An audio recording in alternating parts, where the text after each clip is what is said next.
आपको पता है कि जब कोई बैरन लैंड होती है, बैरन लैंड मीन जहाँ पे पेड़ पौधे नहीं होते हैं वहाँ पे पेड़ लगाने को क्या बोलते हैं? एफोरेस्टेशन। इस तरह से ये वो जगह सारी बैरन लैंड थी, तो बिफोर ए डिकेड तो फॉरेस्ट डिपार्टमेंट ने यहाँ पे पेड़ लगाए। देखो कितने खूबसूरत, कितना घना जंगल यहाँ पे दिख रहा है।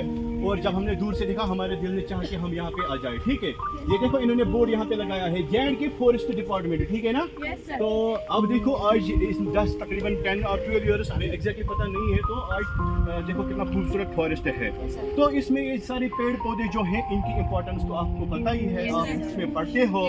ठीक है, तो सबसे पहले हमें ये पता है कि trees provide S fresh oxygen, ठीक है ना? ऑक्सीजन के बगैर हम जिंदा नहीं रह सकते हैं। दूसरा फायदा ये है कि ये पोल्यूटेंट्स जो भी हमारे एटमॉस्फेयर में होती है उसको भी अब्जॉर्ब करती है, तो ये हमें हेल्प करती है पोल्यूशन कंट्रोल में भी। ठीक है, इसी तरह से इसके बहुत सारे फायदे हैं कि जैसे यहाँ पे इतना घना जंगल है, अब यहाँ पे वाइल्ड एनिमल्स भी रह सकते हैं, उनको शेल्टर मिलेगा,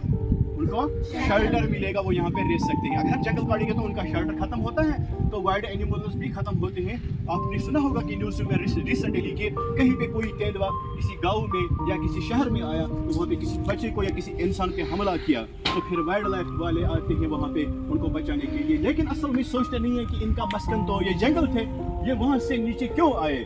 लेकिन यही वजह है कि हमने जंगलों को बेतहाशा काटा, हमने नए जंगल नहीं लगाए, तो इन्होंने भी अपनी ग़िज़ा, अपना शेल्टर देखने के लिए यहाँ से निकलना बेहतर समझा। ठीक है, और बहुत सारे ऐसे वाइल्ड एनिमल्स हैं जो अब एक्सटिंक्ट हुए हैं। और भी बहुत सारे पौधे हैं, they protect the soil from erosion.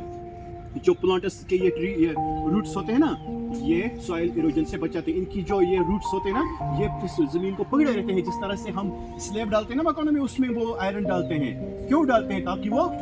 ताकि वो स्ट्रॉन्ग बने, तो वो मजबूत होती है। इसी तरह से प्लांट्स के जो रूट्स होते हैं ज़मीन को पकड़ते हैं, फिर सॉइल इरोजन से बचाते हैं। फॉरेस्ट की वजह से ये टाइम पे टाइम बारिश होती है। जो आपको तो पता ही है, इस टाइम तो हमने बहुत सारे जंगलों को ख़त्म किया है। इसी तरह से बेमौसम बारिशें होती हैं। जब हमें बारिश नहीं चाहिए होती है उस वक्त बारिश होती है। सैलाब आते हैं, जब हमें चाहिए होती है तो उस वक्त नहीं होती है। हम फिर दुआएं करते हैं, नमाज पढ़ते हैं कि अल्लाह आप बारिश भेज दे तो हमारी फसलें ठीक हो जाएं। लेकिन ये नहीं सोचते कि हमने माहौल का क्या किया है। ठीक है, तो हमें क्या करना चाहिए? हमें अपने माहौल को साफ रखना चाहिए, हमें पेड़ पौधे ज़्यादा से ज़्यादा उगाने चाहिए। तो इससे हमारा माहौल, हमारा क्लाइमेट जो है, ये क्लाइमेट क्या रहता है? साफ रहता है।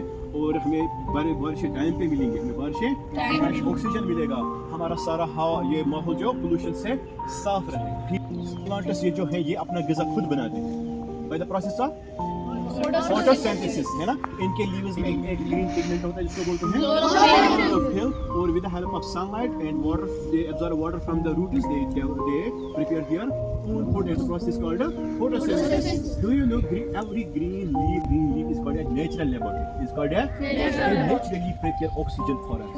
That is why they are called the natural laboratories. Each leaf of a plant is a laboratory because they prepare oxygen for us. If they don't prepare oxygen for us, then we will not survive. We could not survive on this.